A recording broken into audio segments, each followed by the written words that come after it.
Good morning students. आज हम लोग पाठ 10 अव्यय या अविकारी शब्द जो आपके टर्म 1 के सिलेबस में सब्जेक्ट इंग्लिशमेंट के अंतर्गत है, आज हम लोग इसी के बारे में जानकारी प्राप्त करते हैं। तो आइए हम लोग देखते हैं कि अव्यय क्या है। अव्यय तो अव्यय क्या होता है। आप लोगों अभी तक आप लोग विकारी शब्द पढ़ रहे थे और अब आपको क्या पढ़ना है, अविकारी शब्द है। तो सबसे पहले हम लोग यह जानते हैं कि यह विकारी और अविकारी शब्द क्या है। तो विकारी शब्द, विकार का अर्थ होता है परिवर्तन होना। क्या होता है? विकार का अर्थ होता है परिवर्तन। विकार मतलब क्या हो गया? परिवर्तन यानी बदलाव। और अब क्या हो गया? अविकारी है, यानी जिसमें परिवर्तन न हो। अविकार जिसमें परिवर्तन न हो, जिसमें परिवर्तन न हो। क्लियर? तो विकार, और यहां पर देखिए अ लग गया है। अ का मतलब होता है नहीं। ठीक, तो विकार मतलब परिवर्तन, अविकार यानी जिसमें परिवर्तन ना हो। तो यानी अब हम लोग ऐसे शब्दों को पढ़ेंगे जिसमें कोई भी परिवर्तन नहीं होता है। तो विकारी शब्द के अंतर्गत हम लोगों ने पढ़ा संज्ञा, सर्वनाम, विशेषण, ये 3 चैप्टर हम लोगों ने पढ़ा था। और एक आता है क्रिया। क्रिया अभी आपके टर्म 1 के सिलेबस में नहीं है। क्रिया को हम लोग टर्म 2 या पीरियोडिक 2 में पढ़ेंगे। तो विकारी शब्द के अंदर कौन से आते हैं? संज्ञा, सर्वनाम, विशेषण और क्रिया आते हैं। इसके बाद आपके पार्ट्स ऑफ स्पीच में जो व्याकरण के अंतर्गत 4 भेद और हो जाते हैं, जिसको आप लोग कहते हैं क्रिया विशेषण, समुच्चय बोधक, संबंध बोधक और विस्मयादि बोधक। इसके साथ साथ निपात भी आते हैं। ठीक, तो अब हम लोग इन्हीं शब्दों के बारे में पढ़ेंगे। तो आइए अब हम लोग सबसे पहले इसकी परिभाषा जान लेते हैं कि आखिर में यह अव्यय और अविकारी शब्द कहते किसे हैं। ध्यान दीजिएगा, अव्यय या अविकारी शब्द ऐसे शब्द जो कि लिंग, वचन, कारक और काल के अनुसार नहीं बदलते, नहीं परिवर्तित होते, ऐसे ही शब्दों को हम लोग अविकारी शब्द या अव्यय कहते हैं। इसके अंतर्गत क्रिया विशेषण, संबंध बोधक, समुच्चय बोधक और विस्मयादि बोधक आते हैं। इसके साथ साथ निपात भी है। तो आइए अब हम बात करते हैं अव्यय। देखिए परिभाषा फिर से एक बार जानिए। ऐसे शब्द जिनके रूप, लिंग, वचन, कारक और काल के अनुसार नहीं परिवर्तित होते हैं, ऐसे शब्दों को हम लोग अविकारी शब्द या अव्यय कहते हैं। इसके 5 भेद होते हैं। इसके अंतर्गत कौन से आते हैं उसको देखिए। पहला है क्रिया विशेषण, क्रिया विशेषण, संबंध बोधक, संबंध बोधक, समुच्चय बोधक, समुच्चय बोधक, विस्मयादि बोधक, विस्मयादि बोधक और 5वां जो है वह होता है निपात। क्लियर? ठीक, अब यहां पर इसके 5 भेद हमने बता दिए। ठीक, क्रिया विशेषण, संबंध बोधक, समुच्चय बोधक, विस्मयादि बोधक और निपात। तो इन्हीं शब्दों को हम लोग इसके अंतर्गत पढ़ेंगे। तो आइए अब हम लोग जानते हैं कि क्रिया विशेषण क्या होता है। ठीक है, क्योंकि यह आपका सब्जेक्ट इन्वेस्टमेंट है तो हमें एक ही बार में आगे कंप्लीट करना है, समय भी कम है। तो क्रिया विशेषण, तो ऐसे शब्द जो क्रिया की विशेषता बतलाते हैं। आप लोगों ने इसकी पिछली कक्षा में क्रिया पढ़ी होगी। क्रिया क्या होता है? कर्ता के द्वारा जो भी कार्य किया जाता है उसे हम क्रिया कहते हैं। यानी हम लोग जो भी कार्य करते हैं वही क्या है? क्रिया है। क्लियर? तो क्रिया की विशेषता जो बतलाए उसे क्या कहते हैं? क्रिया विशेषण। जैसे अब वह दौड़ता है। ठीक, एक बात सुनिएगा, वह दौड़ता है। ठीक, अब यहां पर वह दौड़ता है तो दौड़ना क्या हो गई? क्रिया है। लेकिन हम लोग इसमें क्रिया विशेषण जो देते हैं दूसरे शब्द में, देखिए, वह तेज दौड़ता है। दौड़ता है तो तेज जो है वह क्रिया की विशेषता बतला रहा है। कैसे दौड़ता है? तेज दौड़ता है। देखिए, वह दौड़ता है तो दौड़ना क्या हो गया? क्रिया है।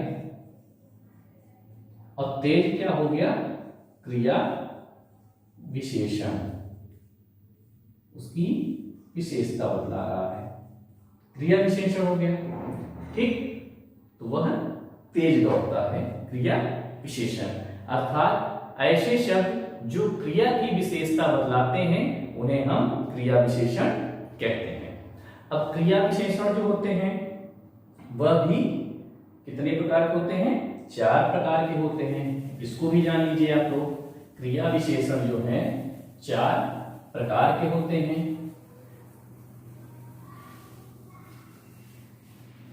पहला है रीतिवाचक क्रिया विशेषण।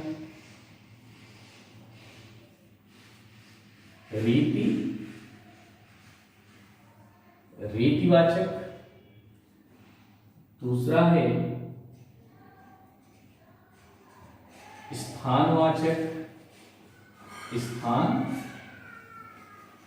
स्थानवाचक क्रिया विशेषण। फिर है कालवाचक क्रिया विशेषण। और चौथा होता है परिमाणवाचक क्रिया विशेषण।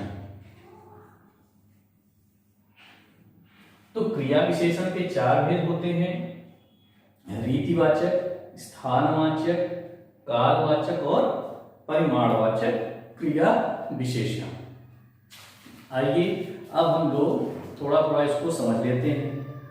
सबसे पहले हम बात करते हैं रीतिवाचक क्रिया विशेषण। देखिए, यहां पे लिखा है रीति। रीति क्या मतलब होता है? परंपरा या उसका तरीका, तौर तरीका, उसे हम कहते हैं रीति। तो जिन शब्दों से क्रिया के होने का ढंग या तरीके का पता चले कि क्रिया हो कैसे रही है उसे हम रीतिवाचक क्रिया विशेषण कहते हैं। जैसे वर्षा धीरे धीरे हो रही है। धीरे धीरे हो रही है।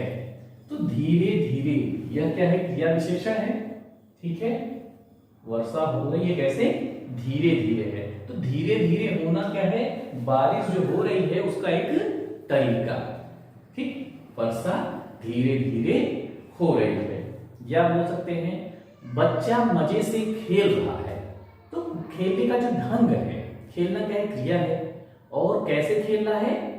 मजे से खेल रहा है, तो मजे से। ठीक, तो वह क्या है? उसका तरीका हो गया है। इसे हम क्या कहेंगे? रीतिवाचक। यानी ऐसे क्रिया विशेषण तो जिससे क्या है? उसके ढंग या तरीके का पता चले उसे हम रीतिवाचक क्रिया विशेषण कहते हैं। क्लियर? अब बात करते हैं स्थानवाचक क्रिया विशेषण। स्थानवाचक का मतलब क्या है? ऐसे क्रिया विशेषण जिसमें स्थान या दिशा का बोध हो। ऐसे क्रिया विशेषण जिससे हमें स्थान या दिशा के बारे में पता चले उसे हम स्थानवाचक क्रिया विशेषण कहते हैं। देखिए जैसे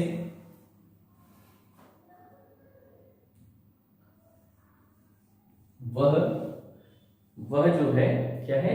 भीतर पढ़ रहा है। वह घर के भीतर बोल सकते हैं आप लोग, घर के भीतर पढ़ रहा है। कहां पढ़ रहा है? घर के भीतर पढ़ रहा है, के भीतर। ठीक है, तो यहां पर क्या है? वह स्थान बता रहा है, या वह पूरब दिशा से आ रहा है, वह पूरब से आ रहा है, पश्चिम से आ रहा है। यह सब क्या हो जाएंगे? दिशा और स्थान के बारे में जो बोध कराए, ऐसे क्रिया विशेषण को हम लोग स्थानवाचक क्रिया विशेषण कहते हैं।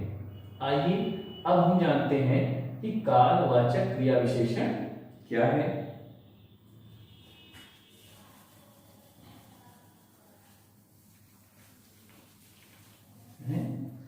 कालवाचक क्रिया विशेषण, काल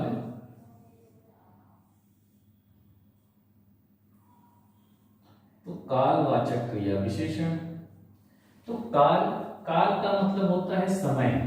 आप लोगों को पता है, आपने पिछली कक्षाओं में काल भी पढ़ा होगा।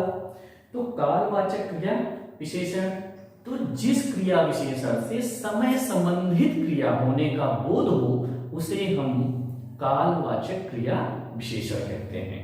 यानी ऐसे जिन शब्दों से क्रिया में क्या हो, उसके समय का पता चले, समय के हिसाब से हो।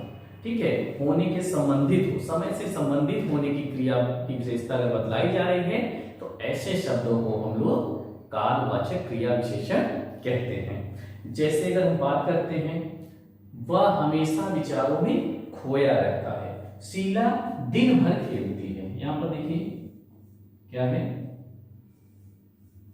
शीला दिन भर खेलती है।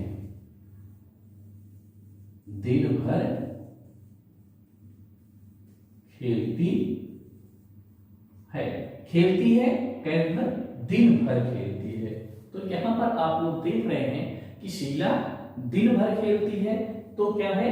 काल का समय पता चल रहा है, यानी समय के बारे में बतला रहा है। कब? दिन भर, समय से संबंधित है। तो समय से संबंधित जो क्रिया विशेषण होती है उसे हम कालवाचक क्रिया विशेषण कहते हैं। आइए अब देखते हैं कि परिमाणवाचक क्रिया विशेषण क्या है? परिमाण वाचक क्रिया विशेषण। तो परिमाण का मतलब होता है माप तौल। ठीक, तो जिन शब्दों के क्रिया की मात्रा का पता चल रहा है, माप तौल की जानकारी मिलती है, उन्हें हम परिमाणवाचक क्रिया विशेषण कहते हैं। जिन शब्दों से क्रिया के माप, तौल, वजन, इस तरह की जानकारी हमें प्राप्त होती है तो उसे हम परिमाणवाचक क्रिया विशेषण कहते हैं। जैसे अधिक मत सोचो, अधिक मत सोचो। तो यहां पर ही अधिक मत सोचो। ठीक, या बात करते हैं वह बहुत ज्यादा खाता है, वह ज्यादा खाता है, वह कम खाता है। इस तरह से जो भी परिमाण की बात अगर आती है, माप तौल की बात आती है, तो उसे हम परिमाणवाचक क्रिया विशेषण कहते हैं। प्यारे बच्चों, या तो हम लोगों ने क्रिया विशेषण के अंतर्गत पढ़ा रीतिवाचक क्रिया विशेषण, स्थानवाचक क्रिया विशेषण, कालवाचक क्रिया विशेषण और परिमाणवाचक क्रिया विशेषण। फिर से एक बात ध्यान से समझिएगा, रीतिवाचक क्या है? जिसमें उसके तरीके का, ढंग का पता चले। उसे हम रीतिवाचक कहेंगे। स्थानवाचक में स्थान या दिशा के बारे में बोध होता है। कालवाचक में समय से संबंधित जो क्रिया की विशेषता बताता है उसे हम कालवाचक क्रिया विशेषण कहते हैं। परिमाणवाचक में क्या है, माप, तौल या मात्रा के बारे में जिससे पता चल रहा है, ऐसे क्रिया विशेषण को हम परिमाणवाचक क्रिया विशेषण कहते हैं। तो आइए अब हम लोग संबंध बोधक जो अब विकारी शब्द का दूसरा भेद है उसके बारे में समझते हैं। जब जो संज्ञा या सर्वनाम का संबंध वाक्य में आए हुए किसी अन्य संज्ञा या सर्वनाम के साथ बताते हैं उन्हें हम संबंध बोधक अव्यय कहते हैं। क्लियर? जैसे के भीतर, के भीतर, के ऊपर, ठीक, के भीतर, से पहले, से पहले, ठीक, के उपरांत, के उपरांत इत्यादि।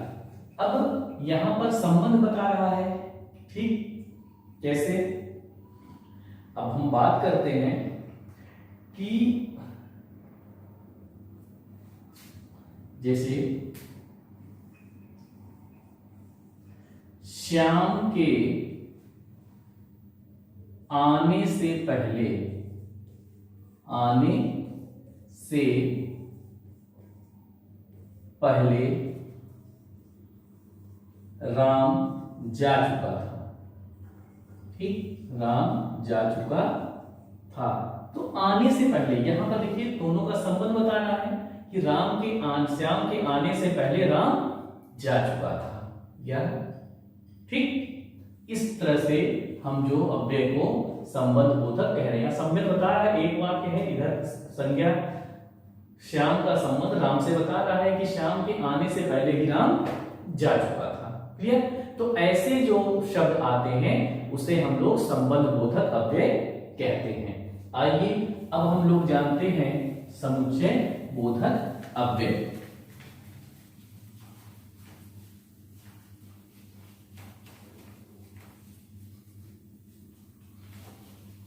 क्या है? समुच्चय बोधक अव्यय। नंबर 3 है समुच्चय बोधक। तो समुच्चय बोधक अव्यय में क्या है कि जो शब्द वाक्य के पदों, उपवाक्यों या वाक्यों को जोड़ते हैं, समुच्चय मतलब जोड़ना, जिसे आप लोग ये बोलते हैं कंजंक्शन बोलते हैं। क्या बोलते हैं? कंजंक्शन बोलते हैं। वही क्या है? समुच्चय बोधक, ठीक। और जिसे आप लोग प्रीपोजिशन बोलते हैं उसे कहते हैं संबंध बोधक अव्यय, ठीक। तो जो शब्द क्या है वाक्य के पदों, वाक्यों या उपवाक्यों को जोड़ते हैं, यानी जोड़ने का जो कार्य कर रहा है उसे ही हम समुच्चय बोधक अव्यय कहते हैं। जैसे अगर हम बात करते हैं कि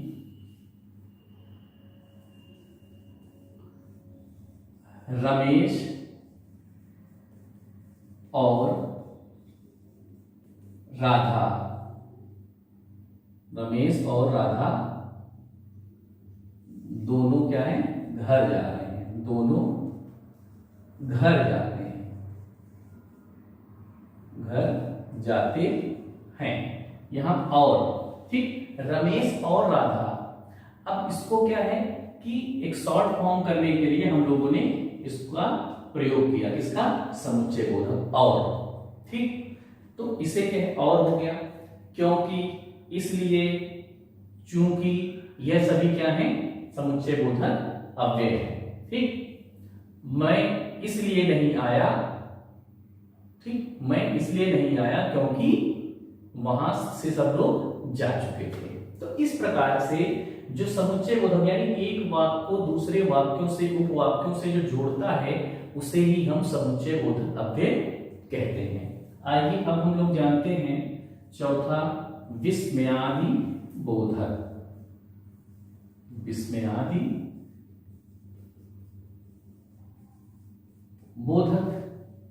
तो विस्मय सूचक, ठीक है, तो विस्मय सूचक जो वाक्य होते हैं उसे बताने के लिए, जैसे विस्मय सूचक की मान है आश्चर्य हो गया, आपका शोक है, खुशी है, ठीक है, चेतावनी है, इत्यादि भावों को जो व्यक्त करते हैं उसे ही विस्मयादिबोधक अव्यय कहते हैं। जैसे अगर बात करें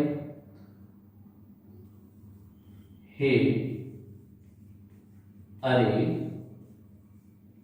वाह, ठीक है, वाह, हुर्रा, ठीक, या तो इसे क्या कहेंगे, विस्मयादिबोधक अव्यय कहते हैं। ठीक है, अरे वाह, ठीक, हे राम। तो इस तरह से आप लोग जो भी शोक में, खुशी में, चेतावनी के लिए, ठीक है, तो यहां आश्चर्य में विस्मय यानी आश्चर्य, तो ऐसे समय को, तो इन शब्दों को हम लोग क्या कहते हैं, विस्मयादिबोधक अव्यय कहते हैं। ठीक, यह कहां प्रकट करते हैं, शोक में, खुशी में, आश्चर्य में, ठीक, ऐसे शब्दों को हम लोग क्या कहते हैं, विस्मयादिबोधक अव्यय कहते हैं। अब हम बात करते हैं पांचवा जो भेद है इसका, निपात। अब निपात क्या होता है कि वाक्य में आए हुए पद को विशेष बल देने के लिए, जो विशेष बल देने के लिए, जोर देने के लिए हम वाक्य में विशेष बल देने के लिए जिन शब्दों का प्रयोग करते हैं उसे हम निपात कहते हैं। जैसे यह कार्य मैंने ही किया है, जैसे यह कार्य मैंने ही किया है, तो यहां पर ही शब्द क्या है, वह निपात है। ठीक, क्या है, निपात है। जैसे यह कार्य मैंने ही किया है, मैंने ही किया है, ठीक, यह तो यहां पर क्या है, देखिए दो तरह के वाक्य हैं। एक हम बोल सकते हैं यह कार्य मैंने किया है, तो बहुत ज्यादा खास नहीं है, विशेष जोड़ नहीं, लेकिन अपने ही बात को जोड़ देने के लिए हमने क्या हुआ, निपात का प्रयोग किया। निपात क्या है, ही, यह कार्य मैंने ही किया है। क्लियर, मैंने एक बार उसे देखा भर था, तुम कल पार्टी में आओगे न, तो न भी क्या है, निपात है। ठीक है, राहुल भी पिकनिक गया था, राहुल भी, तो भी, केवल, भर, न, तक, यह सब क्या है, निपात शब्द हैं। तो प्यारे बच्चों, आज हम लोगों ने अव्यय या अविकारी शब्द के अंतर्गत अव्यय के भेद जो कि 5 हैं, कौन कौन से, पहला है क्रिया विशेषण, दूसरा है संबंध बोधक, फिर समुच्चय बोधक, विस्मयादिबोधक और निपात के बारे में जानकारी प्राप्त की। तो आप लोग इस पाठ से संबंधित जो भी अभ्यास कार्य हैं उसे आप लोग अपनी बुक में कंप्लीट करोगे। तब तक के लिए